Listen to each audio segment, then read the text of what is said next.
انہوں نے سوات کا راستہ اختیار کیا، لیکن ان کو یہ نہیں پتا تھا کہ وہ سیر و تفریح ان کی جان لے لے گی۔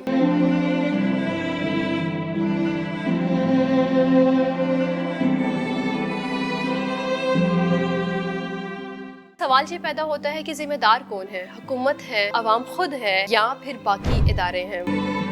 السلام علیکم ناظرین، آپ دیکھ رہے ہیں ویژن 5 اور میں ہوں آپ کی ہوسٹ مہوش بٹ۔ جی تو ناظرین، بات کریں گے پاکستان کی تاریخ میں پیش آنے والے ایک انتہائی افسوسناک اور خوفناک واقعے کے بارے میں۔ جی ناظرین، میں بات کر رہی ہوں سوات میں پیش آنے والے ایک انتہائی خطرناک سانحہ کی، جس کی ویڈیوز سب نے دیکھی، لیکن وہ وائرل ویڈیوز ان 18 سے 20 افراد کی جان نہ بچا سکیں۔ جی ہاں ناظرین، میں آپ کو واقعے سے آگاہ کرتی چلوں۔ واقعہ اس طرح سے پیش آتا ہے کہ کچھ افراد ہیں جو گرمی کے پیش نظر سیر و تفریح کا پلان بناتے ہیں اور نکل جاتے ہیں پاکستانی شمالی علاقہ جات میں۔ وہ سب لوگ جا رہے تھے ناران اور کاگان کی طرف، لیکن راستے بند ہونے کی وجہ سے انہوں نے سوات کا راستہ اختیار کیا، لیکن ان کو یہ نہیں پتا تھا کہ وہ سیر و تفریح ان کی جان لے لے گی۔ جی ناظرین، واقعہ کچھ اس طرح سے پیش آتا ہے جیسے ہی سیاح سوات پہنچتے ہیں، صبح کا ٹائم ہے، 8 بجے کا ٹائم ہے، اور وہ سب ناشتہ کرنے جاتے ہیں، لیکن ناشتہ جیسے کہ ہم سب کو پتہ ہے کہ جب ہم شمالی علاقہ جات میں جاتے ہیں تو وہاں پہ ڈھابے بنے ہوتے ہیں ڈفرینٹ، اور بہت سارے لوگوں نے دریا کے اندر، سمندر کے اندر بھی ڈھابے بنائے ہوتے ہیں، ایون چارپائیاں بھی بچھائی جاتی ہیں۔ ناشتے سے فری ہونے کے بعد کچھ بچے سیلفیز بنانے کے لیے دریا کے اندر جاتے ہیں۔ وہاں پہ کوئی بھی کسی بھی قسم کا کوئی الرٹ جاری نہیں کیا گیا تھا، کسی کو نہیں پتا تھا کہ یہ سانحہ پیش آ جائے گا۔ پہلے بچے جاتے ہیں، لیکن ایک دم سے بند ٹوٹتا ہے اور بچوں کو ہلنے کا بھی موقع نہیں ملتا۔ ذرائع کے مطابق پتہ چلا ہے اپنی جان بچانے کے لیے ٹیلے پر چڑھ جاتے ہیں اور ویڈیوز اور سیلفیز بنا رہے ہیں، اور انہوں نے بھی یہی سمجھا ہوگا کہ تھوڑی دیر کے لیے پانی ہے، چلا جائے گا، لیکن ان کو کیا پتا تھا کہ یہ پانی کا بہاؤ ان کی جان بھی لے جائے گا۔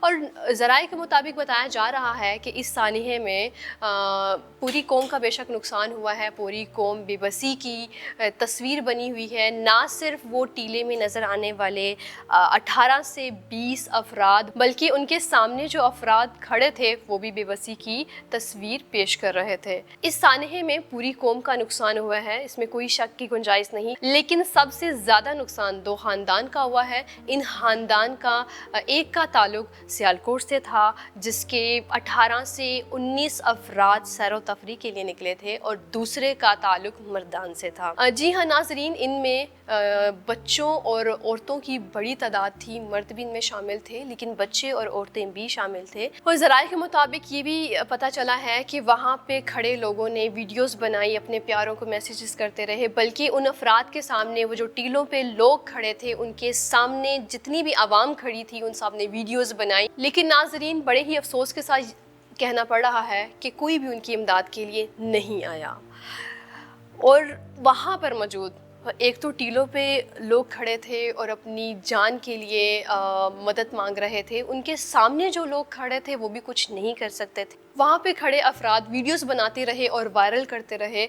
ویڈیوز تو وائرل ہو گئی، لیکن وہ وائرل ویڈیوز ان کی جان نہ بچا سکیں۔ جی ہاں ناظرین، اس واقعے سے سوال یہ پیدا ہوتا ہے کہ قصور کس کا ہے؟ ذمہ دار کون ہے؟ غفلت، بے حسی، یا پھر بد انتظامی؟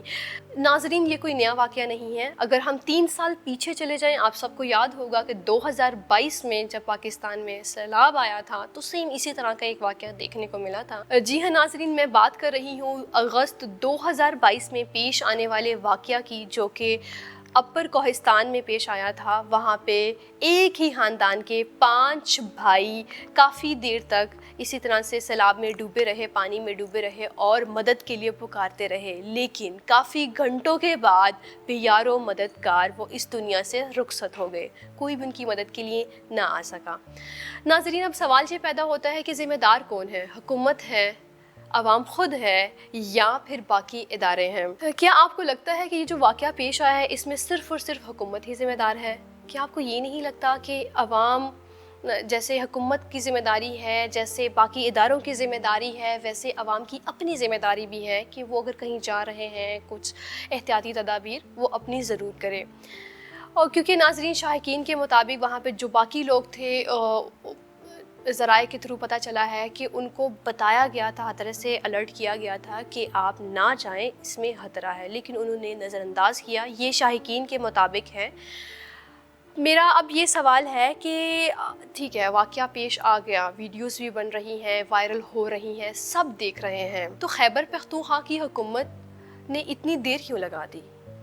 اب بے شک ریسکیو کیا جا رہا ہے، اب لاشیں وغیرہ نکالی جا رہی ہیں، ہیلی کاپٹر بھی آ گئے ہیں اور فوجی نوجوان بھی پہنچ گئے ہیں وہاں پہ لاشیں ڈھونڈنے کے لیے، لیکن سوال یہ پیدا ہوتا ہے کہ اب کیا فائدہ جب وہ لوگ اپنی جان دے چکے ہیں اور اس دنیا سے رخصت ہو چکے ہیں؟ کیا لوگوں کی ویڈیوز دیکھ کر حکومت صرف ایک آدھے گھنٹے میں ہیلی کاپٹر نہیں بھجوا سکتی تھی؟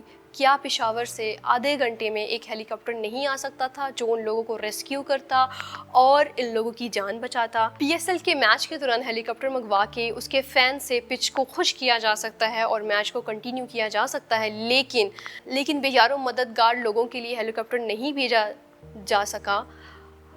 تو اس میں کس کا قصور، حکومت کا یا پھر لوگوں کا؟ ناظرین، میں آپ سے یہ کہنا چاہوں گی حکومت کا تو بے شک اس میں قصور ہے. میں آپ کو یہ بھی بتاتی چلوں کہ وزیر اعلیٰ خیبر پختونخوا نے 2 اسسٹنٹ کمشنر کے ساتھ 4 افسران کو معطل کر دیا ہے، لیکن حکومت اپنی اب ذمہ داری نبھائے گی. بے شک حکومت کی ہی غلطی تھی، اگر وہ ہیلی کاپٹر پہنچا دیتے کہ تو وہ 18 سے 20 لوگ آج ہمارے ساتھ ہوتے. لیکن اس کے ساتھ ساتھ عوام کی بھی ذمہ داری ہے کہ جب وہ اس طرح سے سیر و تفریح کے لیے نکلے تو احتیاطی تدابیر لے کر نکلے اور دھیان رکھے، جب ان کو منع کیا جائے تو وہ نہ جائے. اللہ مرحومین کی مغفرت فرمائے اور آپ اپنا بہت سارا دھیان رکھیں، اور اگر آپ کہیں سیر و تفریح کے لیے جا رہے ہیں تو احتیاطی تدابیر لینا نہ بھولیں. دیکھتے رہیں ویژن وائب، اور اسی کے ساتھ اپنی میزبان میں وش بٹ کو اجازت دیجیے. نیکسٹ سٹوری میں ملاقات ہوتی ہے، تب تک کے لیے اللہ نگہبان.